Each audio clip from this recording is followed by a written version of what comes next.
No Giro Ambiental de hoje vamos falar de jogos didáticos e climáticos, desenvolvido pelo Laboratório de Pesquisa em Ensino e Aprendizado em Clima, Meio Ambiente e Geociências. O nome do jogo é Entrando no Clima e serve como uma ferramenta sensacional de aprendizado. E quem vai explicar para a gente como funcionam esses jogos, para que a gente entre também no clima, é a Daniela Rezende, que é pesquisadora do LabEduc e professora de Geografia. Muito obrigada por aceitar o nosso convite, Daniela. Oi, Alexandra, muito obrigada. Eu que agradeço em meu nome e em nome do LabEduc.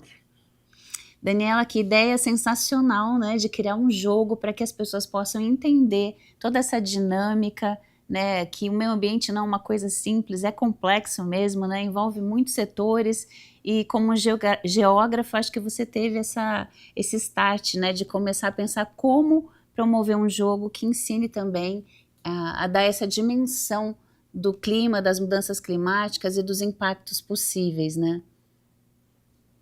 Sim, a gente começou a verificar essa demanda, né, dos professores e acabou uma demanda minha também, em sala de aula, era um tema bastante complexo que envolve aí a questão das mudanças climáticas, todos os conceitos a elas relacionados são conceitos muito complexos, interdisciplinares. Então, todos nós, professores, sentimos essa dificuldade. Então, a partir desse momento, a gente resolveu começar a desenvolver jogos aí como recurso de aprendizagem para que os professores pudessem ter uma ferramenta, né, ter um recurso aí para trabalhar a questão das mudanças climáticas em suas aulas. Como você bem disse, é complexo e envolve muitas disciplinas, geopolítica, biologia, química, né? E como é que vocês fizeram? Foi uma junta de professores, de pesquisadores, cada um no seu tema? Como é que vocês pensaram isso? Ou já tinha também um protótipo, um modelo que vocês se inspiraram?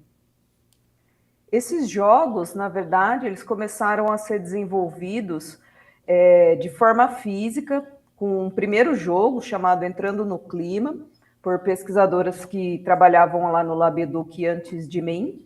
E aí, logo quando eu entrei para desenvolver a minha tese de doutorado, eu também havia conversado com a minha orientadora, que é a professora Priscila Coulter, que coordena o LabEduc, que eu tinha vontade de trabalhar com essa questão dos jogos. Porém, logo depois, né, entrou a pandemia, e aí a gente começou a pensar em como é que a gente poderia desenvolver esses jogos online, mas que eles pudessem ter as duas versões para atender a ambos os casos. E aí eu já tinha alguns jogos elaborados da minha própria prática docente, que eram jogos que eu utilizava nas minhas aulas, e aí eu comecei a desenvolver outros e outros, e pensei, poxa, se está funcionando nas minhas aulas, pode ser que funcione em outros contextos, com outros professores, em outras componentes curriculares. Aí a gente passou a disponibilizar esses jogos, funcionou muito bem e acabou que aí eu desenvolvi os jogos também voltados para a minha tese de doutorado, mas outros jogos também, e deixo todos lá disponíveis para quem tiver interesse, quem quiser utilizar, e também depois dar um feedback para a gente saber se estamos no caminho certo, né? Muito legal, e sempre a questão lúdica é uma forma muito interessante de aprendizado, né? E os jogos também são sempre de 2 a 4 pessoas, é isso? Olha, os jogos ali no formato online, você pode desenvolver de várias formas. Pode ser de 2 a 4 pessoas, você pode montar pequenas estações na sala de aula, projetar o jogo e o docente conduzir esse jogo de acordo com o contexto. Ele pode pegar o link do jogo e passar para os seus alunos, por exemplo, numa plataforma que a escola tem aí de disseminação de conteúdos, de disseminação de mensagens, e aí você consegue também que os alunos joguem. Então, ele é bem versátil, assim, a gente teve esse cuidado, né, de todos os jogos que a gente disponibilizou lá, que ele pudesse ser bem flexível, né, bem adaptável, porque os contextos em termos de Brasil são muito diferenciados, as escolas são muito diferenciadas, e mesmo dentro de Campinas. Então, nós tomamos esse cuidado para que o professor se sentisse bem confortável e bem à vontade para desenvolver do seu modo. No caso do Entrando no Clima, existe uma idade ideal ou vocês têm níveis para cada idade? Nos nossos jogos, o Entrando no Clima é a nossa página, né, do Instagram, que funciona como o nosso repositório de jogos. A gente colocou no link lá da bio o acesso, aí você pode entrar lá e escolher o jogo que você deseja jogar. Alguns a gente coloca um mapeamento, por exemplo, é a habilidade tal para o sexto ano do ensino fundamental, anos finais, é para o ensino médio. Porém, a gente tem visto e recebido feedback de professores que isso daí tem sido meio que indiferente, assim. Tem sido aplicados jogos de várias faixas etárias, para várias faixas etárias. Então, eu diria que hoje os nossos jogos têm uma faixa etária de 8 a 80, né? Que legal! E para quem quiser ainda usar as versões físicas, vocês também disponibilizam? Tem um custo? Como é que funciona? A gente também disponibiliza e, assim, na medida em que o professor nos coloca essa impossibilidade de usar o jogo online, a gente costuma conversar com esse professor para saber qual é o contexto que ele se encontra. E aí a gente coloca várias sugestões para que ele possa adaptar esse jogo online para as suas características.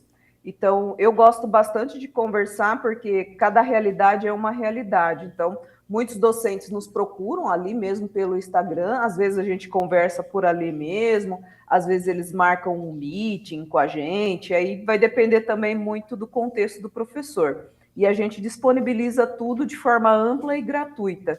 Então, é só entrar na nossa página do Instagram, é só procurar por lá que você vai encontrar todos os jogos. Ou seja, dá para modelar o jogo, então, de acordo com a característica e com a proposta também, né? Quem sabe, de repente, vão acontecer Olimpíadas, né? De Entrando no Clima, por que não, né? A gente precisa Sim, disseminar esse sim. conteúdo, com certeza. E é só pelo Instagram ou vocês têm site também, Daniela? A gente, por enquanto, disponibilizando os jogos, eles estão no Instagram, que é a forma mais fácil dos professores aí acessarem.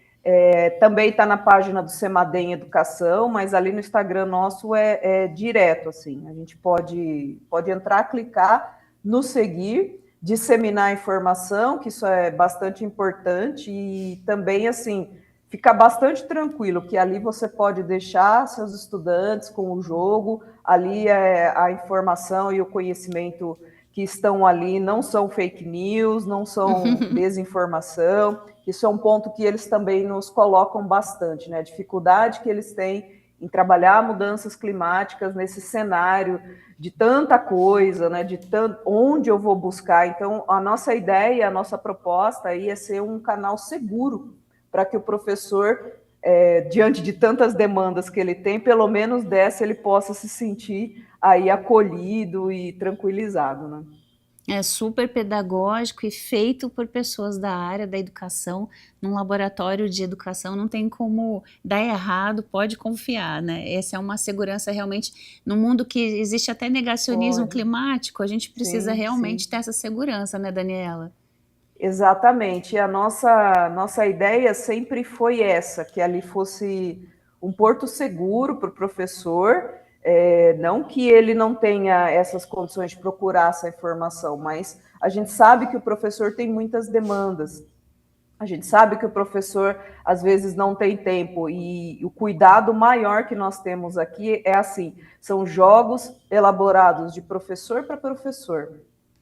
Com, Apesar da gente estar lá na Unicamp, né, apesar de eu trabalhar como pesquisadora, de eu ser pesquisadora, eu sou professora de geografia, então é de professor para professor, e a gente tomou bastante esse cuidado de ser uma coisa bem flexível, né, para que ele possa realmente utilizar no seu contexto de sala de aula.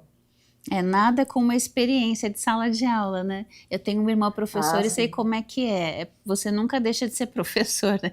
É 24 horas, Nunca, é jamais. relatório, é tudo isso. Então, ter um lugar para fazer essa pesquisa e ter esse material lúdico é muito rico, né? Eu mesma dei uma olhadinha e achei muito interessante. palavras, por exemplo, eu falei, eu mesma nunca tinha ouvido falar em albedo.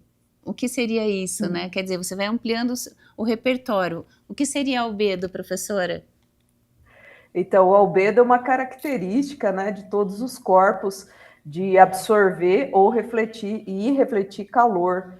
Então, a gente tem a máxima de que quanto mais escura for a superfície, maior ela vai absorver, e quanto mais clara, maior ela vai refletir. Por isso que nos polos a gente tem, né, o albedo máximo, considerado teoricamente 1, que é a máxima reflexão de luz em função das superfícies congeladas. E quanto mais escura for a superfície, mais você vai reter calor. Por isso que comumente as nossas roupas aí de inverno são roupas que têm cores mais escuras, que também é uma estratégia que a gente utiliza aí para reter o calor.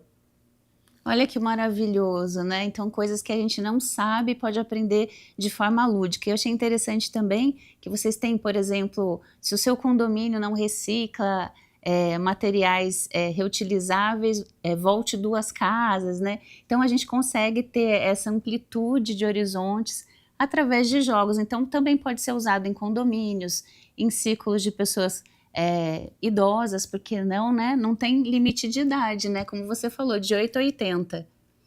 Não tem, a gente tem até uma experiência de aplicação desses jogos no programa Universidade, que a Unicamp oferece, né, para as pessoas aí da melhor idade, para elas virem em contato com a Unicamp e tudo mais, e a gente já aplicou esses jogos e a resposta foi muito positiva também, né? Então, não tem limite de idade. Todo mundo que estiver interessado em aprender sobre as mudanças climáticas, é lógico que ele é direcionado para o âmbito da educação formal, mas nada impede que diversos públicos acessem, isso até é muito bom, né? Treinar nossa mente também sempre ajuda, né, Daniela? Quero agradecer demais a sua participação aqui com a gente colocou o Instagram aqui para que todo mundo possa acessar. Eu que agradeço a oportunidade de promover a educação climática aqui para todos e todas que isso é um assunto para lá de necessário e a gente aqui no Labeduc fica à disposição. Se quiserem entrar em contato com a gente, pode ser pelo Instagram mesmo que a gente responde e vamos seguir nessa missão nossa aqui de levar informação, conhecimento científico para todo mundo. Obrigado mais uma vez, Daniela.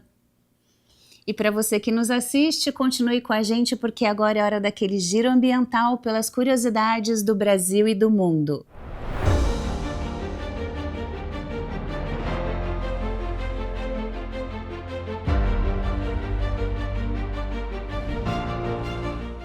Golfinhos nariz de garrafa na costa da Austrália usam esponjas marinhas como ferramentas para caçar.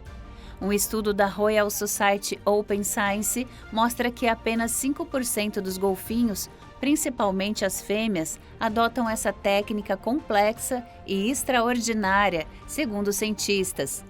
Eles usam esponjas para remexer a areia e encontrar peixes escondidos. No entanto, a esponja interfere na ecolocalização do golfinho, o que exige um aprendizado longo e especializado. Apesar do desafio, a prática é vantajosa. As esponjas protegem o focinho dos golfinhos de pedras e animais venenosos no fundo do mar. Além disso, os peixes encontrados na areia são ricos em gordura, compensando o esforço da caça.